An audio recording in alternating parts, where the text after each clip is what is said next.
साधकों को अपने लक्ष्य के ऊपर ही ध्यान केंद्रित रखना चाहिए।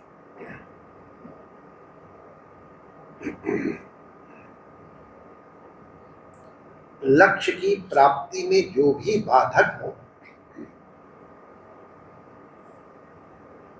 उनका विरोध करने के स्थान पर उनसे किसी भी प्रकार से बचने की चेष्टा करें। कई बार साधक को हो सकता है कि मेरा तो अपना कोई अपराध नहीं था, हमारा तो कोई ऐसा विचार नहीं था, ऐसा इंटेंशन नहीं था, अब व्यर्थ में ऐसे सोच रहा है। तो इसका ध्यान साधक को देने की आवश्यकता नहीं है। वो अपने लक्ष्य की ओर केंद्रित हो करके आगे बढ़ने की चेष्टा करता है। देखो, पृथु के महाराजा पृथु के प्रसंग में आता है कि किस प्रकार से उन्होंने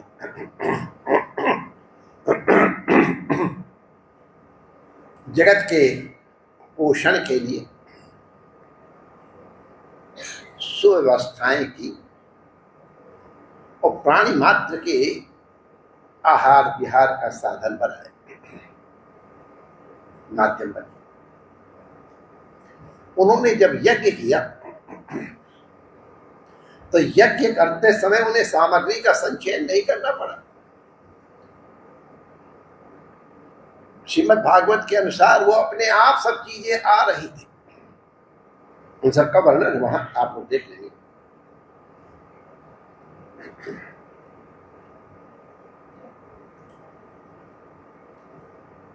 पृथु तो यज्ञ कर रहे हैं भगवान की प्रसन्नता के लिए, नारायण प्रीत्यर्थम यज्ञो विष्णु, परमात्मा की प्रसन्नता के लिए यज्ञ कर रहे हैं। इंद्र के मन में शंका आ गई कि ये हमारा राज्य छीनना चाहते हैं। अब व्यक्ति अपने ही स्तर पर सोचता है, इसमें विचार उस व्यक्ति का क्या दोष कहे। अब अगर शेर को देख करके कुत्ता अपनी सूखी हड्डी को लेके भागता है या उसकी रक्षा की चेष्टा करता है तो किसका दोष कहा जाए? पृथु के मन में कोई इंद्र आदि पद की आवश्यकता माने कोई अभिप्सा नहीं है। इंद्र सोचता है कि ये हमारा पद लेना चाहता, उसने विरोध किया। पृथु को पता भी नहीं है और कैसे कैसे बाधाएं की हैं ये हम लोग जानते हैं।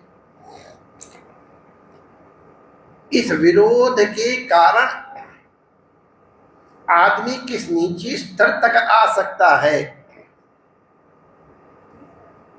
ये इंद्र के आचरण से हम लोगों को पता चलता है। अरे इंद्र तो कर्म का देवता है, देवताओं का राजा है, उसको तो मर्यादा का सेतु स्थापित करना है। लेकिन इतनी बड़ी पदवी पर होते हुए भी, देवत्व प्राप्त होते हुए भी उसने पाखंड मतों की प्रतिष्ठा की, आश्रय लिया। पृथु के पास सामर्थ्य है,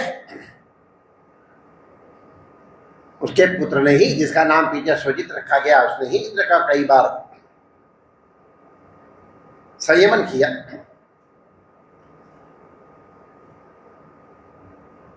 तो अंत में बड़ों ने कहा, भैया पृथु तुम ये बताओ, ये तुम यज्ञ काहे के लिए कर, काहे को इंद्र से विरोध कर रहे हो? तुम्हें इंद्र पद की इच्छा है, हम क्या करेंगे इंद्र पद लेकर के? तुम्हें देवत्व की अभिप्सा है? हमें बिल्कुल नहीं चाहिए। तो जिसको चाहिए उससे कह दे, भैया ले तेरा पद, तेरा देवत्व सब तो अपने पास रख, मुझे नहीं चाहिए। तुम्हारा इस यज्ञ से तात्पर्य क्या है कि सवा यज्ञ पूरा हो? कोई तात्पर्य नहीं है, भगवत प्राप्ति हो तो छोड़ दो। तो बड़ों के कहने में सर्व सामर्थ्यवान होते हुए भी पृथु ने यज्ञ छोड़ दिया, और उसका परिणाम आप देखिए। जैसे ही इंद्र ने 10वें यज्ञ का संकल्प त्याग किया, वैसे ही भगवान नारायण वहां प्रकट हो गए। ले, अरे इतना उदार हृदय, ऐसे भक्त को यदि मैं दर्शन नहीं करूं, ईमानदारी तो मुझे लगता है भगवान दर्शन करने आए थे। और आप लोग घबराना मत, भगवान की आदत है। ध्रुव के लिए भी, ध्रुव का दर्शन करने के लिए भगवान है। दृदिक्षया, भक्त दृदिक्षया, भगवान के मन में क्या चल भैया ध्रुव को देखे यहाँ चल करके बेचारा कैसा है। तो भगवान के मन में भी दिदृक्षा होती है, और उस दिदृक्षा के फलस्वरूप भगवान स्वयं उस यज्ञ में प्रकट हुए। और केवल वही प्रकट नहीं हुए, साथ में इंद्र को भी ले आए। चलो, चरणों में गिराया पृथु के। इंद्र को राजा के एक जीव के चरणों में क्यों गिरना पड़ा? अपनी उन दुराचरणों के कारण क्षमा मंगवाई। भगवान क्या बात कर, तब देवो गले लगाया। अब देखो, बड़ों की आज्ञा मानने के कारण मन से राग द्वेष की निवृत्ति हो जाने के कारण समस्त कर्म भगवान अर्पित करने के कारण राजा पृथु को न केवल भगवत दर्शन हुए, अपितु इंद्र की मित्रता की भी उपलब्धि हुई। हम लोगों को ये समझना चाहिए। हम लोग जरा जरा सी बात के ऊपर गांठ बांध लेते हैं। अरे तुम्हारा दोष है कि नहीं है ये छोड़ो, तुम्हारे भजन में बाधा हो रही है, तुम्हारे सत्कर्म में बाधा हो रही, तो कंप्रोमाइज कर लो। ले तू ही ले जा, इंद्र पत्थर, स्वर्ग पत्थर भेजे मुझे चाहिए। वास्तव में साधक को इन सब चीजों की अभिप्सा ही नहीं। जिसके मन में अभिप्सा होगी वही राग द्वेष वालों से राग द्वेष करेगा, उनके पीछे पड़ेगा। राग द्वेष के पीछे भी नहीं, हम उसके दोष को दूर करने के लिए हम कर रहे हैं। अरे तुमने ठेका ले रखा है क्या? कहां कहां तक करते फिरोगे? अपनी डार आपने ठेकुरी, अपनी क्यारी सींच, अपना कर्तव्य करके अपने लक्ष्य की प्राप्ति करो।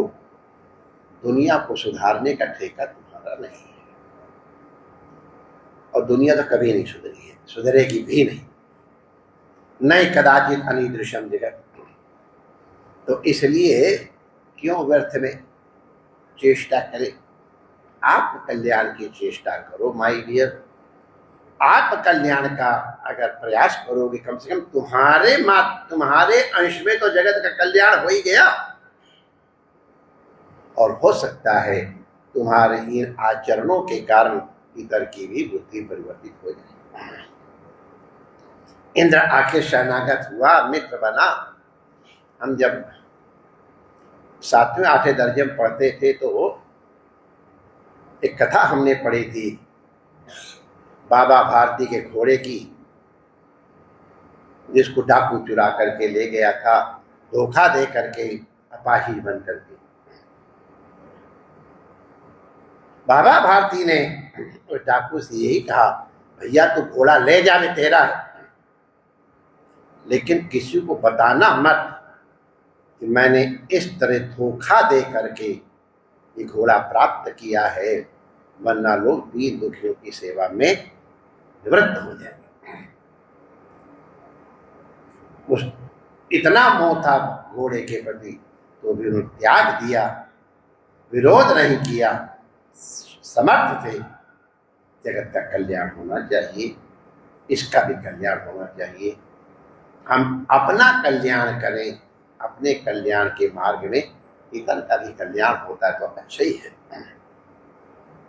अपना कल्याण भूल के इतर का कल्याण करते हैं तो और का तो होता है कि नहीं होता, अपना कल्याण तो कम से कम नहीं।